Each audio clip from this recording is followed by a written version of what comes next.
আমাদেরকে শয়তান একটা প্রবোধ দেয়, এই ভিডিওগুলো আমরা দেখি ফেসবুক ইউটিউব আর স্কিপ করে চলে যাই, উপরের দিকে টেনে আমরা স্ক্রল করে চলে যাই।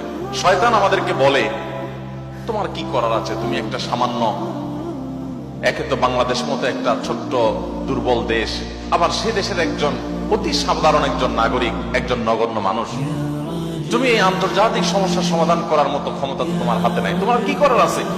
সো তুমি একটু আল্লাহর কাছে দোয়া করো, বাস।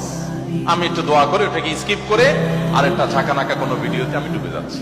এই না আমাদের অবস্থা? আসলে কি তাই? আমি তো তা মনে করি না। এটা শয়তান আপনাকে মিথ্যা কথা বলে, আপনাকে মিথ্যা সান্ত্বনা দেয়। শয়তান বলে তোমার কিচ্ছু করার নেই। কে বলেছে আপনার কিছু করার নেই? আপনার যে কত কিছু করার আছে সেটা আপনি নিজেও ভাবেন নাই। আল্লাহ তাআলা আপনাকে জিজ্ঞাসা করবেন না তুমি সেখানে সামরিক শক্তি কেন পাঠাও না, কারণ সামরিক শক্তি আপনার হাতে নাই। আল্লাহ আপনাকে এটা জিজ্ঞেস করবেন না।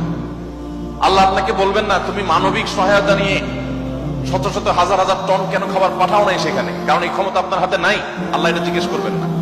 আল্লাহ জিজ্ঞাসা করবেন তোমার হাতে একটা ইহুদি পণ্য তোমার বাসায়, তোমার টয়লেটে, তোমার বেডরুমে, তোমার প্রত্যেকটা জায়গা, কখনো সাবানের নামে, কখনো শ্যাম্পুর নামে, কখনো লোশনের নামে, কখনো চকলেটের নামে, কখনো ড্রিঙ্কসের নামে, কখনো রেস্টুরেন্টের ফাস্টফুডের নামে, তোমার বাসার প্রতিটা কক্ষে কক্ষে, প্রতিটা টয়লেটে তাদের পণ্যগুলো শোভা পেয়েছে।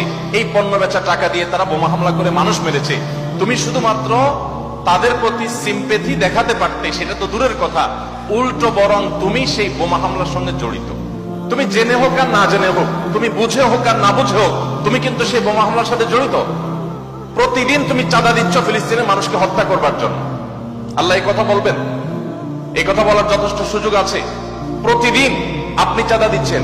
আমি একটা পেস্ট কিনতেছি না, আমি একটা বোমা হামলার জন্য টাকা ইনভেস্ট করছি বা চাঁদা দিচ্ছি। প্রতিদিন বাংলাদেশের প্রত্যেকটা মানুষের কাছ থেকে, প্রতিটা মানুষের ঘর থেকে ওরা চাঁদা তুলে নিয়ে যাচ্ছে। আপনি মনে করছেন মুদি দোকানে গিয়ে আমি মালামাল কিনে আনছি। আল্লাহর কসম করে বলছি এটা মালামাল কেনা না।